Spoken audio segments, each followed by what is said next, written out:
बिस्मिल्लाहिर्रहमानिर्रहीम। मैं मोहम्मद ज़ुबैर और आप देख रहे हैं मेरा यूट्यूब चैनल और फेसबुक पेज।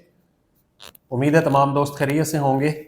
अच्छी शहजाद साहब मेरे साथ मौजूद हैं और हम बात करेंगे आज। काफ़ी सारे दिनों से आप लोग कह रहे थे कि जी आप लोगों को जो अपकमिंग जॉब्स हैं उनके ऊपर बात करनी चाहिए, तो उनका क्योंकि एग्जैक्ट स्टेटस अभी मालूम नहीं था, तो आज 3 मुख्तलिफ जगहों से मालूम करने की कोशिश की है। तो इंशाल्लाह आने वाले दिनों में कौन कौन से अच्छी जॉब्स आ सकती हैं उस पर बात करेंगे। ठंड काफ़ी हो गई है। हाँ, लाहौर में सर्दी बढ़ गई है। हाँ जी, तो इस ठंड के मौसम में फिर आपको कोई ऐसी बच्चों को कोई ऐसी न्यूज़ देनी चाहिए ताकि वो थोड़े से वार्म अप पुरजोश हो जाए। पुरजोश हो जाए, थोड़े से वार्म अप हो जाएं और अपने आप को बेहतर कर लें।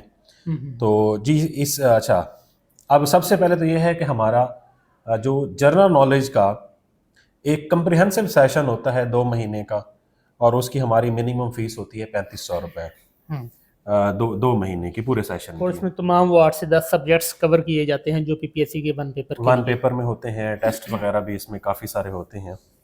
तो अगर आप में से कोई उसको ज्वाइन करना चाहता है तो इंशाल्लाह हम अगले सोमवार से शुरू करेंगे, जो कि तकरीबन 11 तारीख बनेगी। ठीक है, तो आप में से वो लोग नीचे जो दिया गया नंबर होगा उस पर भी रब्ता कर सकते हैं। और उसके साथ साथ हमारा जो पीएमएस जीके के लिए मॉक टेस्ट शुरू होने जा रहा है वो होने जा रहा है 7 तारीख से। इसमें तकरीबन 50 के करीब पेपर्स उन तमाम पोर्शंस के होंगे जो पीएमएस जीके में आते हैं। अच्छा जी, अब आ जाते हैं हम अपकमिंग जॉब्स के ऊपर। हाँ जी, इंशाल्लाह आज सर हमने मालूम किया, एक तो लिटरेसी डिपार्टमेंट से, दूसरा वो जो डेप्टी अकाउंटेंट की सीट्स आई थी उनके बारे में मालूम करने की कोशिश की है, और फिर जो दरमियान में हमने खुद भी बताया था। आज हम वो पुलिस वाली जॉब पे बात नहीं करेंगे क्योंकि उस पर आप ऑलरेडी बात कर चुके हैं। ठीक हो गया सर। वो जो एएसआई और सब इंस्पेक्टर वाली, अभी हम बात करेंगे जो नायब तहसीलदार और तहसीलदार वाली। जी बिल्कुल, ठीक है। तो इन जगहों पर हमारी बात हुई है, तो पब्लिक सर्विस कमीशन में नहीं जबकि महकमों में से हमारे जो दोस्त काम करते हैं हमने उनसे मालूम करने की कोशिश की है। तो तीनों जगहों से हमें बड़ी एक हौसला अफजा मालूमात मिली है। जी बिल्कुल। जैसे सबसे पहले हम बात करें डेप्टी अकाउंटेंट की। हाँ जी। ये BS 16 की जॉब एक दफ़ा पहले रिक्विजिशन पब्लिक सर्विस कमीशन को 63 सीट्स की गई है। हाँ जी। फिर पब्लिक सर्विस कमीशन ने उस पर एक ऑब्जर्वेशन लगा के वापस भेजी जी कि जी आप इसकी जो क्वालिफिकेशन है उसको तब्दील किया जाए, उसको रिवाइज करें। हाँ जी। तो वो फाइनेंस डिपार्टमेंट ने उनके उस प्रपोजल के साथ एग्री नहीं किया। उन्होंने कहा जी हम यही रिटेन रखना चाहते हैं। यही रिटेन जो सिंपल BA BSc है। हाँ जी। मीन कोई भी किसी भी आपकी सब्जेक्ट के अंदर BA BSc या ग्रेजुएशन होगी, सिंपल ग्रेजुएशन, हाँ जी, तो आप कर सकते हैं। हाँ जी। मतलब आपका किसी भी सब्जेक्ट के अंदर BS ऑनर्स होगा, हाँ जी, तो आप उसके ऊपर कर सकते एलिजिबल हैं। होंगे। तो अब मैंने फिर कहा कि मैंने कि क्योंकि ऑलरेडी रिक्विजिशन जमा हुई थी तो वो रिक्विजिशन ऑब्जर्वेशन के साथ वापस आ गई थी। हाँ जी। तो अब ये नए सिरे से फिर रिक्विजिशन जा रही है। ठीक हो गया, ठीक हो गया। सेम टर्म्स एंड कंडीशंस के साथ। Okay okay. एक तो ये एक सबसे बड़ी अच्छी मतलब बात थी। उसमें वो नंबर ऑफ सीट्स तो वही है ना? नहीं, नंबर ऑफ सीट्स का अभी, क्योंकि मैंने तो पिछली दफा का कोट किया था कि 63 थी। माइट बी पॉसिबल के सीट्स इंक्रीज भी हो सकती हैं, डिक्रीज भी हो सकती हैं, क्योंकि कुछ लोगों की अपना प्रमोशन ड्यू हो जाती है। मतलब इस तरह के कुछ होते हैं, कुछ लोग रिटायर हो जाते हैं, तो दोनों सूरतों में हो सकता है। But right now seats confirm नहीं हो सकी, बट उन्होंने कहा है कि न्यू रिक्विजिशन जाएगी, जो कि ये एक बहुत अच्छी बात है तमाम लोगों के लिए इंशाल्लाह। और उसका 1 पेपर होता है, और 1 पेपर रेगुलर जॉब है। फिर फाइनेंस डिपार्टमेंट की जो डिविजनल सेटअप है लोकल ऑडिट फंड के अंदर वो रिप्लेस होते हैं। हाँ जी। ये एक पहली जॉब थी। ठीक है, तो ये होपफुली ये पहले क्वार्टर में अनाउंस हो जाएगी। रिक्विजिशन तो अभी नहीं गई। ठीक है, मतलब हमने क्योंकि कल से इस प्रोसेस को लगे हुए थे। ठीक है, तो राइट नाउ तक तो ऐसा है कि आज तक की रिक्विजिशन नहीं गई, बट हाँ, ये है कि ये मतलब चीजें स्ट्रीमलाइन के अंदर है। ओके। अब दूसरा आ जाते हैं हम उसके ऊपर तहसीलदार और नायब तहसीलदार के ऊपर। जो तहसीलदार की नई जॉब्स है ना, अभी उनके बारे में डेड श्योर नहीं है। मैंने भी ये सुना है कि नए तहसीलदार की आएंगी। हाँ जी। और तहसीलदार वाली उसकी रीजन क्या है? वो कहते हैं जी कि हमारा जो पहले वाली भी तहसीलदार की रिक्विजिशन है वो अभी तक पेंडिंग पड़ी हुई है। इन प्रोसेस है। तो शायद के तहसीलदार की जॉब्स अभी ना आए। अगर आती भी है हाँ जी, तो ये भी मुमकिन है कि फिर वो पहले वाली रिक्वेजिशन के नॉन अंदर, रिकमेंडेड लोगों को हाँ recommend पहले वाले करना। रिक्वेजिशन के अंदर फिट हो जाएगी। तो इसलिए थोड़ा सा महकमा भी रिलेक्टेंट है और अभी उसके ऊपर ज्यादा काम नहीं हो रहा।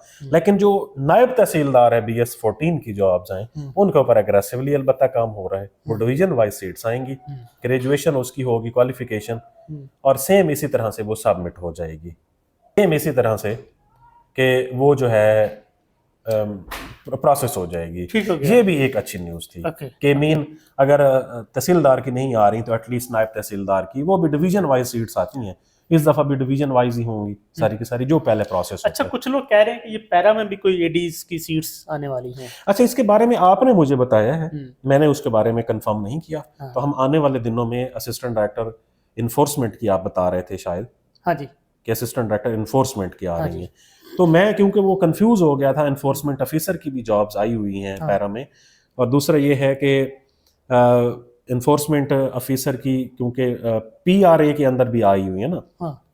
हाँ, मैंने उसका भी पूछना था। हाँ, PRA की सीट्स थी, उसके बारे में चले। अच्छा, PRA पे बात कर लेते हैं। हाँ, पीआरए में 130 सीट्स। हाँ, PRA पे मैंने वो हमारे जो दोस्त जो हमें मालूमात देते हैं, मैंने उनसे पूछा था, ही सेड के जो रिमेनिंग 69 सीट्स हैं उनकी नई एडवर्टीजमेंट आएगी। ओके, ठीक हो गया। PRA चले, ये की। अच्छी न्यूज़ है लोगों के लिए। PRA की, पंजाब रेवेन्यू अथॉरिटी की। हाँ जी, क्योंकि 63 लोगों को उन्होंने रिकमेंड कर दिया। हाँ जी, ठीक है, तो अब जो 69 सीट्स हैं, हाँ उनका नया इश्तिहार आएगा, नया ऐड आएगा। ठीक हो गया जी। अब हम आ जाते हैं, जो नायब तहसीलदार की भी सीट्स पाइपलाइन में है, राइट नाउ उसकी भी रिक्वेजिशन नहीं गई, बट वो आ जाएगी। ओके, ठीक हो गया। अब तीसरा जो महकमा है वो है लिटरेसी। हाँ, उसके अंदर सीट्स भी बहुत सारी हैं। उसके ऊपर महकमे की तरफ से वर्किंग हैव बीन डन। हाँ, उनका जो डायरेक्टरेट जर्नल है उधर से भी मालूमात आ चुकी है। मुख्तलिफ केडर्स के अंदर मुख्तलिफ जो सीट्स काफी सारी सीट्स हाँ हैं। जी, डिस्ट्रिक्ट मुलाजिर की भी हैं, असिस्टेंट की भी हैं, ट्रेनर की भी हैं। हाँ, डिस्ट्रिक्ट ट्रेनर भी, डिस्ट्रिक्ट कोऑर्डिनेटर की भी, असिस्टेंट डायरेक्टर की भी सीट्स हैं। सही, वो सारी की सारी उन्होंने उसके ऊपर वर्क कर लिया है। लेकिन उसकी जो रिक्वेजिशन के अंदर एक जगह पर थोड़ा सा था, वो था लिटरेसी मोबिलाइजर्स का। लिटरेसी मोबिलाइजर की सीट्स बहुत सारी वेकेंट पड़ी हैं, लेकिन जो पहले वाले लिटरेसी कोऑर्डिनेटर्स थे, मोबिलाइजर्स थे, उनका कोर्ट मैटर था, अभी तक चल रहा है। ठीक है, तो उस चीज को मद्देनजर रखते हुए शायद लिटरेसी मोबिलाइजर्स को उसमें से निकाल के जो बाकी सारी की सारी सीट्स हैं उनको भेज दिया जाएगा। या हो सकता है मुमकिन तौर पर कि उसका देखा जाए कि आगे एक आध मतलब कुछ वीक्स के अंदर उसका क्या फैसला होता है, तो उसके बाद हो सकता है लिटरेसी मोबिलाइजर की भी वो जो तकरीबन 200 प्लस के करीब सीट्स हैं, जो यानी वो मामला सेटल होने के बाद हो सकता है वो भी आ जाए। जी, आ जाएगा। अब हम आ जाते हैं सर कि जो जूनियर क्लर्क की सीट्स हैं SNGAD में। अच्छा, भी एक दफा हमने असिस्टेंट की भी सुनी थी क्या? मैंने खुद बताया था वो असिस्टेंट का, जो असिस्टेंट की मैंने खुद बताया था कि जी असिस्टेंट की भी सीट्स 70 के करीब ऐसी हैं जो आ सकती हैं। हाँ जी, 75 का आपने बताया। हाँ जी, लेकिन अब राइट रो अगर आती हैं तो किनको फायदा होगा? जो नॉन रिकमेंडेड पड़े हुए हैं। तो इस वजह से फिर मैंने उस केस को फॉलो करना छोड़ दिया था। तो अब जो वहां पर जूनियर क्लर्क की जो सीट्स हैं वो भी 100 से भी ज्यादा हैं, और वो एक्सपेक्टेड है कि वो जल्दी अनाउंस कर दी जाएंगी SNGAD के अंदर। ठीक है, ये वो सीट्स थी जिनके बारे में कंफर्मेशन हुई है कि ये अगले आने वाले इंशाल्लाह कुछ दिनों के अंदर, कुछ वीक्स के अंदर जो है ये अनाउंस हो जाएंगी। ठीक है। अब ये वो सीट्स जिनकी मैंने बताई हैं PRA के अलावा, जो पंजाब रेवेन्यू अथॉरिटी थी, उसके अलावा बाकी जितनी भी जॉब्स हैं ये सारी की सारी वन पेपर बेस्ड है और जीके बेस्ड है।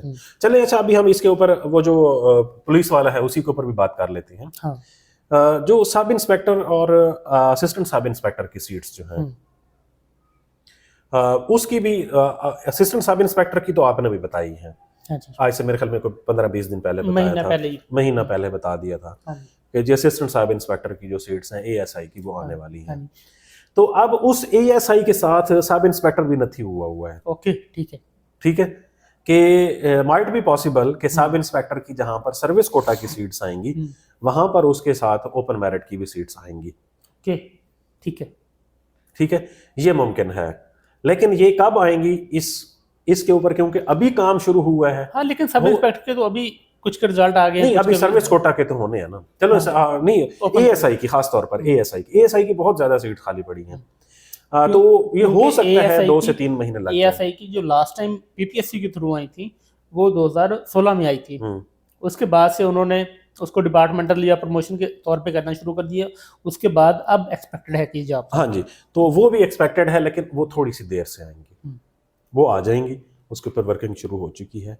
बट एग्जैक्ट कितनी सीट्स के ऊपर वर्किंग हो रही है, कितनी सीट्स आएंगी, इसके ऊपर आने वाले दिनों में कुछ दिन में बात कुछ ये करेंगे। भी है ना कि कुछ लोग हमें भी मुफ्तात अंदाज में डाटा देते हैं, कुछ हमें मालूम होता भी है, तो हम यहाँ पे थोड़ा सा उस अंदाज में बात करते हैं। हाँ, तो ये जी आने वाली कुछ सीट्स हैं, तो प्लीज। इनमें से कौन कौन सी सीट्स होंगी जिसके लिए जो आपका सेशन है जो स्टार्ट होने जा रहा है वो सपोर्टिव रहेगा? हमारा सेशन तो क्योंकि जनरल नॉलेज की बेस पर होता है, इसके अलावा भी बहुत सारे महकमों के अंदर 1-2 सीट निकल रही होती है।